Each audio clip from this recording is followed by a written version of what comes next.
Jerry Jones, Cowboys owner and GM, who previously employed Deion Sanders as a player, speaking on Sunday to a gaggle of reporters, one of which was Charean Williams, who took down everything he said, typed it up, and we posted it at PFT, asked about Deion Sanders as a coach. Let me tell you something Jones said. He's a hell of a coach. He influences people, and of course, that's part of it in the NFL. I don't want to go there as to the possibility of him coming to the NFL because you know where that starts going every which way, i.e., will Deion coach the Cowboys? But Deion can influence and cause with his stature, his substance, what he is, as well as his own personality, being able to get inside and work with you on an individual basis. I'm a product of that with him. Look, Deion is an incredible coach. I want him to come to the NFL because he's compelling, he's entertaining. What do you root for? I root for a great story. There is no greater story in all of football right now at any level than what Deion Sanders is doing with a team that was 1-11 a year ago. He's made Colorado the epicenter of football, not just college, all football. You got the Broncos in the same state. The Buffaloes are the story in all of football. He could do it at the NFL level if he wanted to. He told Rich Eisen on Friday he would never go to the NFL. He doesn't believe he can motivate guys making 20, 30, or 40 million a year. Now, maybe if he's making 20, 30, or 40 million a year, it makes it easier. But he prefers the players who aren't being paid dramatic amounts of money. But I also think this, Charean, it's a lot easier to stack the deck in your favor with great players at the college level. And what's his best asset? Look at what he's done. Yep. He's going to have his pick of all the great recruits. Wherever he is at the college level, they're all going to want to go be part of this magic. It's like an LA Lakers Showtime from the early 80s. It's the place to be. Everyone's going to want to be there. You can't do that at the NFL level. You got the draft. You've got salary cap. It's the Nick Saban dynamic. Nick Saban prefers college to pro because you can go out and recruit a dozen first-round picks every year. If you're good at it, Saban has his way that he's good at it, and Deion is going to be great at it. Think, as good as they are this year, they're going to be better next year because he's going to go out there and he's just going to reel in anybody he wants. First of all, whoever picked out that photo of Jerry Jones, I'm sure he thanks you because I don't know what year that was, but it's certainly not a recent photo of Jerry Jones. But one point, Mike, Whoa. in his... Hey! That's from a long time ago, let me just say.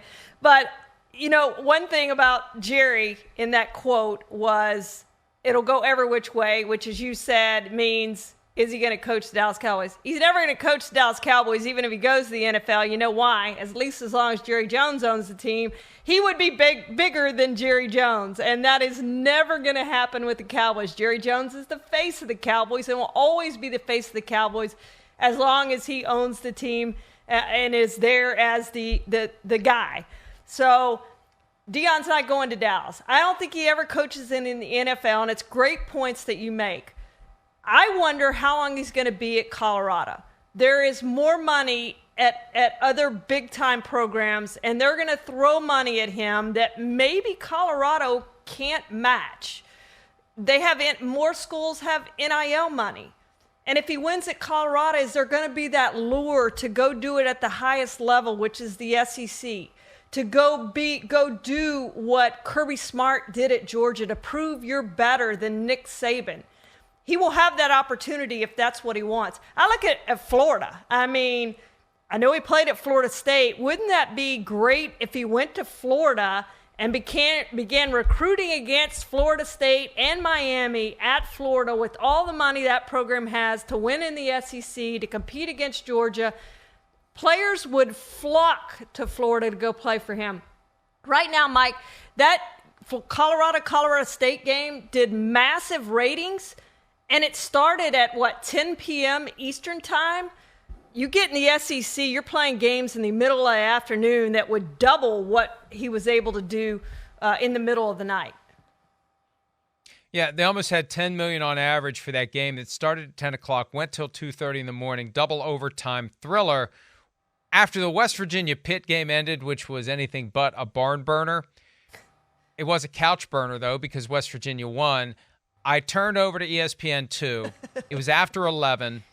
I saw that it was 14-14 with more than 14 minutes left in the second quarter, and I said, I can't start down this path. We got a full day of NFL action tomorrow. Got to get my 8 hours. The one night per week that I get 8 hours per sleep, and the one window per year where I focus on getting that 8 hours is a Saturday night before the full Sunday action, because it's just nonstop, posting and getting ready for football night in America and then everything else that we do. So I wanted to watch it and I didn't, but you're right. If that's a 3:30 game, 4 o'clock game, 7 o'clock game, you're talking much bigger ratings. If it is a marquee program, it's much bigger ratings. And if you watch the John Wertheim profile of Deion on 60 Minutes, and they just did a profile of him last year, they're willing to go back to the well. They rarely, and they acknowledge it, they rarely go back to the well 1 year later for the same person, but things have changed dramatically from Jackson State to Colorado. He will be able to talk his way through any and all criticism he would face for leaving Colorado quickly, because he'll say exactly what he said about Jackson State. I came to do a job, the job is done, and God has taken me here.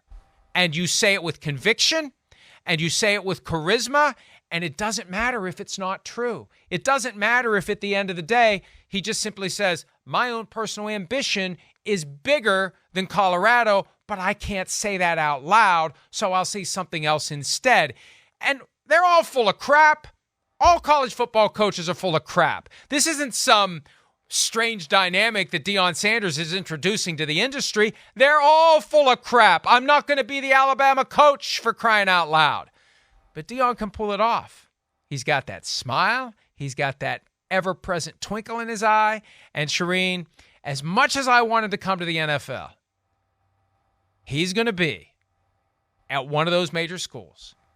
And he's going to do great there.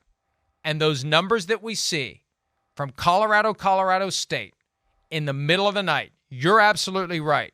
They're going to be doubled. He's going to get ratings with college games that rival the top NFL games, which is all the more reason for one of these billionaires, one of these American oligarchs, to start thumbing out the bills. Deion, what's it going to take? There's no salary cap for coaches. What's it going to take? What is Deion worth? If Jared Goff is worth $33 million per year, all due respect, what is Deion Sanders worth to a football team? More than $33 million per year. So, and it's easy for me to spend somebody else's money, but if I'm looking at Deion going to Florida State or Florida or some other major program, elevating that program to the point where the numbers are actually starting to make us look bad, and I also know that his presence makes my team relevant and exciting and attractive and possibly great, I am making sure he never feels some sort of, and I don't know what it is, like, why can't he motivate somebody making $40 million? Well, maybe one way to help him motivate a guy making $40 million is to pay him $41 million. Maybe that's his message. And I remember once upon a time, Charean, you and I were both a lot younger. It was back before I was even in the business. I think you were just getting started when Deion had a song, and I think it was Must Be the Money. Was that the name of the song? I think it was. I don't care what he says. I think at the end of the day, it's all about the money. And if somebody is willing to make him a massive offer to come coach an NFL team, I still think it's possible.